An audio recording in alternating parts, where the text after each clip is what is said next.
They gonna do what they need to do and go take care of their family. But never mind that you're kicking people talking about stolen land, this, stolen land, that. Bro, we're living on stolen land. But you know, at the end, it's all about politics. You know, they're just like manipulating people to be doing whatever they want, so they can profit out of like a trade. They can profit out of like some sort of, you know, transaction that they be doing. It's like the wars. You know, the wars since the beginning, it was always like something that people like the governments and the kingdoms do just to generate money. Literally, yeah. They literally get they get rich on people's blood. You know what I mean? Yeah. They don't care. You know, but that's like a whole nother topic for us. Yeah. Going back a little bit about your childhood. You know, do you have like any childhood trauma that you really think that made a whole difference in your whole life, in your whole personality, and the Bukuro that you turned yourself in today? Yeah, I ain't gonna lie. This is something a lot of people don't even know. Like, I'm very quiet about my personal life, but like, I feel like there's no better, there is no right time, but at the same time, like, this is me. My life is on the internet regardless, but that turning point was when my youngest brother got shot. And this is something people don't even know. And that's when I literally separated myself from everyone around me. But it's important people know, because, like, you know, they look at me like I'm perfect. No, I'm not perfect. I deal with life shit just like everyone else. But I say this to say that. When my little brother got shot, it showed me, like, yo, this shit is real. And and more so the people that were involved in that situation was the eye-opening thing for me. And that's what really moved me to, like, yo, bro, this shit is real. Yeah, this shit is real. Like, yo, it's like, life could be gone just like that. And I've lost a lot of people to gun violence. I'm very fortunate to have my little brother with me today. And every day I make sure to put my best foot forward and take care of my family and keep them as far away as I can from living like that. But that situation alone right there is a main factor into why I am the way I am today too, because, you know, it was a turning point. Do I run into the gunfire, or do I pull my family out all the way fully? And you know what? My little brother survived, and we're gonna get as far away as we can from this situation. The way I walk every day, people wouldn't even think I have problems. I don't have beef with nobody. There might be people out there that don't like me. I don't care. That has nothing to do with me, but everything to do with them. All I know is, ain't nobody putting food on my mama's table. If I don't do it, it won't get done. Ain't nobody else trying to move my mama out the hood. If I don't do it, it won't get done. I got bigger fish to fry. Y'all can have the streets. This shit is bigger than me, man. I'm trying to change our living situation. I'm trying to put my city on the map. And you know, I'm willing to die for my family. Please, I'm willing to, don't bother I'm willing to die for my family. But most importantly, I am here to live for my family. I'm here to make the best decision for my family. And I'm the only one in a position right now to change the trajectory of my entire generation that's to come, in my whole family's generation and my entire bloodline. So I don't take that lightly. In the midst of me being on my journey, I'm gonna be dealt with and met with a lot of difficult challenges that I'm gonna continuously have to overcome. And when those moments come, I gotta make sure I'm making the right decision. And I applaud myself for going about the situation how I went about it when my little brother was, you know, shot. But yeah, that's that. That's a blessing, man. That's a blessing. You know, it's so inspirational, like the whole story. Because people need to understand everybody got a story. Everybody got a story. Yeah, bro. You know, like sometimes we even have a popular saying that everybody has a sad story to say. You know, but what you did about it? Did you overcome the, you know, the sad part of it? And that's not to cut you up, and that's the main reason why I don't care to share my journey. I know one day there's gonna be books, there's gonna be movies, but nobody cares until you win. Exactly. You feel me? Nobody cares, yo. Live out your pain, man. And make sure you win. Yeah, come on top. That's why I say face the world. Face that shit. Feel it. Don't hold on to nothing. It's gonna pass. Feel everything. Don't hold on to nothing. Not only then, you'll be calmer for whatever's to come next. I think this one turned off. Word. I think this camera turned off. I don't know. No, it's on. It's on. Okay. It's blinking. It's off. It's off? I don't see it, yeah. Oh, shit. Try to click it real quick. Okay, yeah. Well, I see myself, yeah. Okay. All right, so let's dive a little bit deeper into basketball, because I know you in involved, you know, in the basketball industry. Okay. How you got yourself into basketball industry? Like with the NBA or like way before the NBA? I mean, tell us way before the NBA, going to the NBA, you know what I mean? And it's crazy. A lot of people, I feel like, choose basketball. Me personally, like coming from Africa, coming from Africa to America, I'm going off of whatever. You could have handed me a gun and told me go to the army, and if that's what I'm exposed to, that's what I'm gonna become. Mm-hmm. So you're very naive, and at an early age, I wasn't into sports. I'm just going to school because I'm told to go to school. I'm learning about the school environment, learning how to learn. As simple as that. And what else? But what was it? I wouldn't say I didn't touch a basketball until 8th grade. Summer of 7th grade going to 8th grade. A good friend of mine, he had a basketball workout. He was good at playing basketball. I wasn't. I was an athlete. I was a track star. And before that, they just see me running at recess, and one of the track coaches like, yo, you can run fast. Yo, come on the track team. I get on the track team. I was the fastest kid on the team. Cool. I didn't know I was a track star. I could run. They put me on the team. Okay, cool. I'm on the team. Now one summer, my boy's working out with this dude. He said, yo, come with me to the workouts, and I'm just watching him work out. Then his coach is like, yo, wait, how tall are you? I'm like, I'm 6 foot. He said, what grade are you in? I'm like, I'm going to 8th grade. He goes, yo, you're tall, bro. He's like, yo, you ever thought about playing basketball? I was like, nah, I've never really played basketball. And his name is Bear, so he put a basketball in my hand. He's like, you show up once a week. I'm going to teach you how to, how to shoot, how to dribble, all that. He starts teaching me the fundamentals. And what's crazy, he's really one of the most important people in my life because basketball literally became a vehicle for me. He exposed me to the sport of basketball, and he made me actually have a care for it because I didn't care for nothing, and I'm only going off of what people are exposing me to. So he exposed me to basketball, shared the love and passion for it. The game might have not loved me back, or maybe me and the game didn't love each other back fully, but me being exposed to basketball and being away on the weekends was a major factor into who I am today as well. Being away on the weekends, if I'm away on the weekend, that means I don't gotta be in the hood doing dumb shit. So every weekend we got tournaments. While I'm at practices, I'm meeting all these other kids that come from different backgrounds. We're sharing our stories. We easily connect. And we all had one goal, to go to the NBA. Now you're meeting people with dreams. When you go in the hood, a lot of dreams already died. You go to these basketball workouts, these kids' dreams are still alive. We talk about the NBA, going to college for free. You go back to the hood. Hey, man, we got to find a lick. We got to go rob somebody. We got to go steal something. So every time I go to practice, every time I go to a tournament, it's a free refresh. I go back to the hood. Damn, I might not make it out. I'm in the gym, I'm gonna make it out. So basketball became a vehicle for me. I built long life friendships through basketball, and my basketball career ended short because I ended up tearing my ACL. And after that, that's when I realized, I'm more than an athlete, and I started diving into who am I for real. And those are questions a lot of people run away from. They don't face themselves. I sat with myself when I tear my ACL, and that's when I started digging deep into who I was. Because all I knew was work out and I'm going to go to the NBA. Reality check. Damn, it looks like I'm not going to the league. I busted my knee. College coaches stopped reaching out to me. Who am I? What's next for me? Where do I go from here? And that's when I realized that, I'm more than just an athlete. I like doing community stuff. I kind of like dressing up and modeling.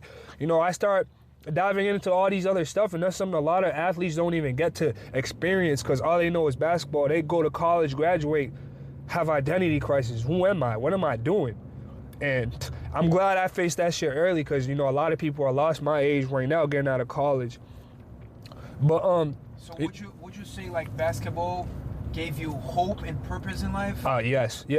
And basketball is one of the main reasons too. There's a lot of reasons why I am where I'm at right now, but basketball is one of the biggest reasons because it became a vehicle for me. Instead of a sport, it became like a car. I picked up the basketball. Even when I stopped dribbling it, the relationships and the way, all the stuff that I picked up from being, having teammates, working with a team, took me further than I could have ever gotten. And basketball being a vehicle, the relationship I built through basketball, I ended up landing a job with the Celtics, all through basketball. I graduate, damn, I gotta get a regular job. I started working at a Stop and Shop. But I've always optimistic. Yo, never settle, always think higher of yourself. Cool, I'm not going to the league no more, but what's next for me? I'm gonna be the biggest movie star. I'm telling my teachers, as soon as I graduate, I'm going to Hollywood. You feel me? COVID hits, fuck. You know, I gotta pivot. What's next? Fucking, I end up getting a job at a Stop and Shop. None of my classmates are working there. I'm getting paid like $20 an hour. I'm looking around, none of my classmates are there. I'm like, what the fuck? These motherfuckers don't like money, so I'm hustling. And one thing leads to another. A year goes by, I ended up seeing one of my friends that's been with the Boston Celtics. He ends up landing me a job with the Celtics. Next thing you know, like a few months go on, and I catch myself looking at the banners. I'm like, yo, I remember I prayed for this. I remember I used to, you know, like I wanted to be a part of the NBA. I wanted to get there as an NBA player, but God is the best planner. I don't question God. We might pivot, we might this, but the destination is always going to be to the top. So I catch myself looking up at the banners and I'm like, wait, hold up. I prayed for this. And, you know, I thought I was going to get here as a player, but I came here as a locker room attendant. I'm the one accommodating the players, you know? It's humbling, but at the same time, it's dope to see, like, yo, I'm living out, you know, a private prayer, but... Still living your dream. You feel me? Yeah, it was just like a little pivot. I wanted to come there as a driver, but, you know, I pulled up over there as the dude that's in the back of the bus, you know, making sure I got to pick up the bags and stuff. I'm still part of the team. For sure. Yeah. All right, and if you could like give, how I'm gonna say this shit, if you had like, let me remember the word. You good? Sometimes, you know. No, you good. Hey, I'm right there with you, man. Shit. So, like one tip that you can get, what's the one tip that you would give to the youth? What's one what? Like tip, it's not Advice? What's the one advice that would? Fuck, let me get this right. Are you good? You know what I mean? What's the one advice that you would, you know, say to? If you only had one advice. Mm-hmm. One piece of advice, yeah. One piece of advice for the youth. What would you tell them? I can't express this enough, man. My one piece of advice to the youth is be yourself. Be your full, authentic self. If you're deemed as that weird, corny dude, embrace that shit. That's what makes you different. That's what makes you you. The whole world is gonna try to tell you who to be, but when you know who you are, you stand fully in who you are. Be yourself. My character has gotten me more opportunities than any amount of dollar ever has. Look at me right now. Look at this, man. The only reason I'm with Kevin is because I'm myself. If I would have tried to be anybody else, I wouldn't be in this car right now with Kevin. My character got me. I'm sitting right here. Y'all see me. This is the reason why I'm here, because I was myself. So my character has got me more opportunities than any amount of dollar ever has. And when you're yourself, God is always going to bless you because you're you. If you're trying to be someone else, I'm pulling up to your doorsteps. You're not home. You're at someone else's house. How does that work? You'll never catch your blessings. You'll never receive them on time. So yeah, man, be yourself and make what you do cool, and know that if someone else is judging you for you, they're self-projecting, and you know, you're gonna get a lot of hate for being you, but that's what comes with being you. It's easy to point out someone that's themselves in a world that's full of, you know, copycatters and people that want to be like everybody else. You're gonna easily stand out. When you do you, you're gonna easily stand out in this world because everyone's trying to be like the next person. So when you do anything a little different, you're gonna stand out. So yeah, be you, and that's what's gonna make you be different. That's when it's gonna make you stand out in this world. Facts. Yeah. And about modeling, you know, going to the modeling topic. Yeah. When did modeling stop being a hobby and start changing your income? Man, I would say about 3 years ago now. But it started with me just, you know, as soon as I learned how to put clothes together, I like dressing up, I like looking nice, and I'd always get clowned.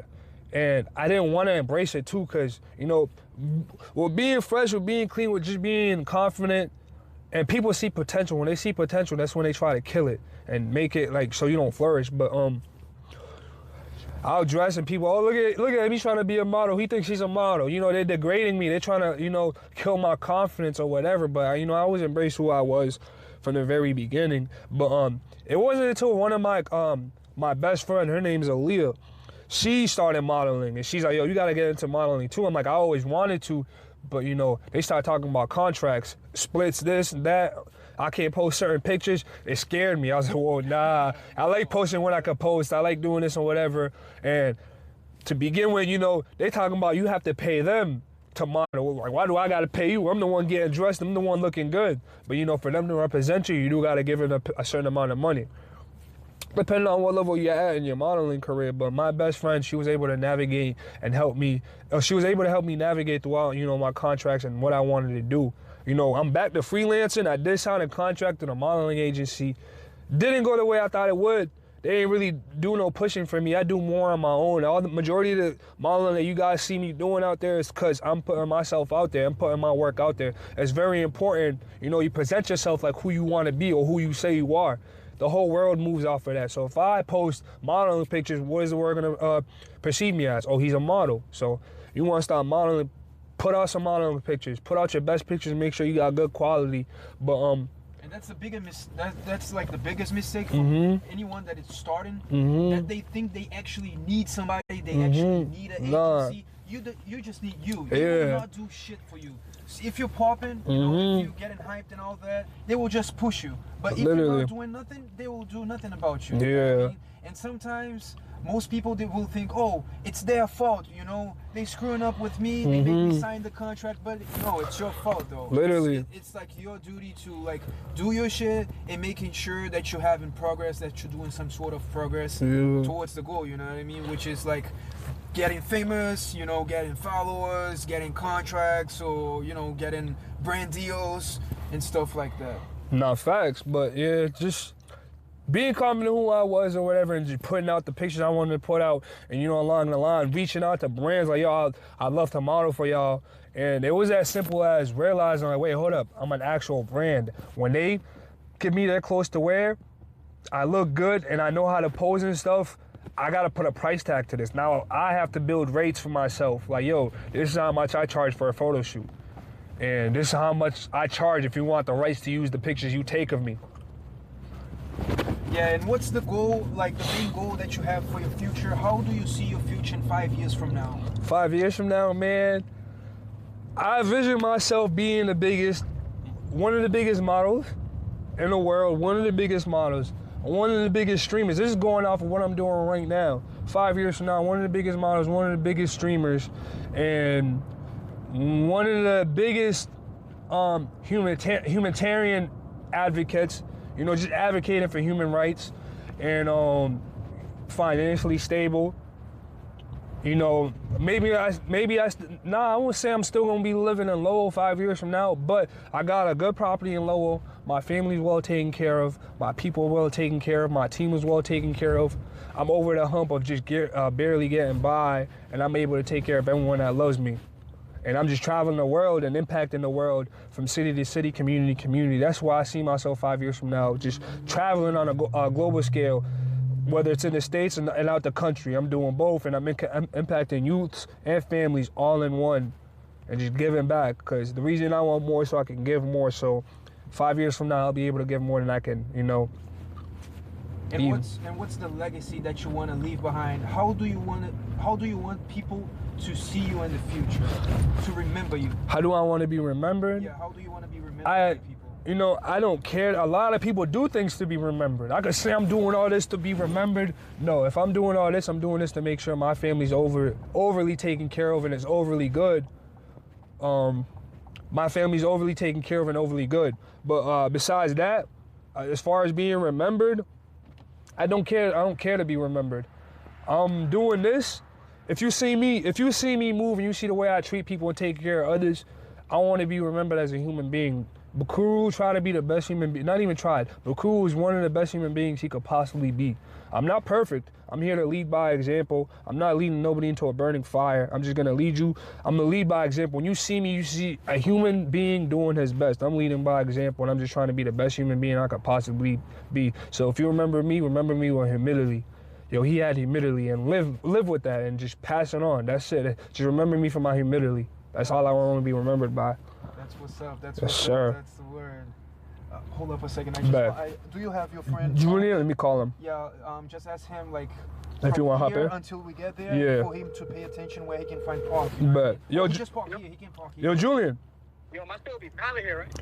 You think so? This is a bike lane, though. It's a bike lane. Yeah, don't park here. He will get told. Yeah, he said, if you want to get in front of us and find parking, we could just follow you.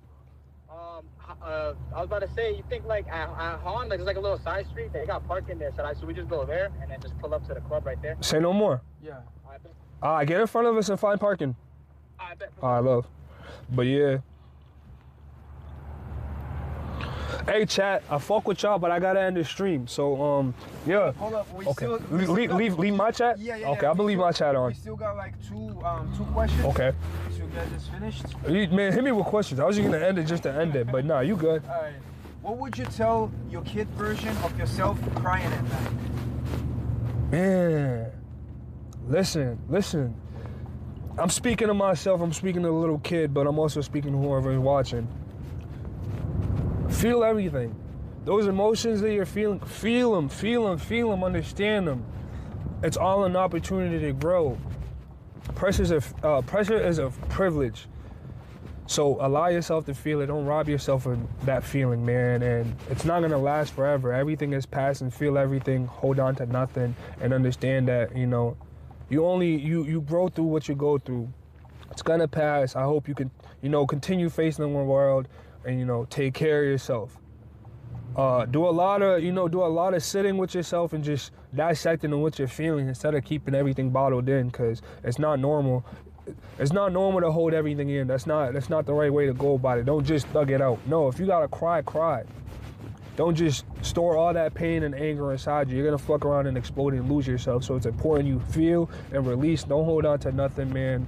And understand that whatever it is that you're feeling is gonna pass. That would be what I'll tell myself.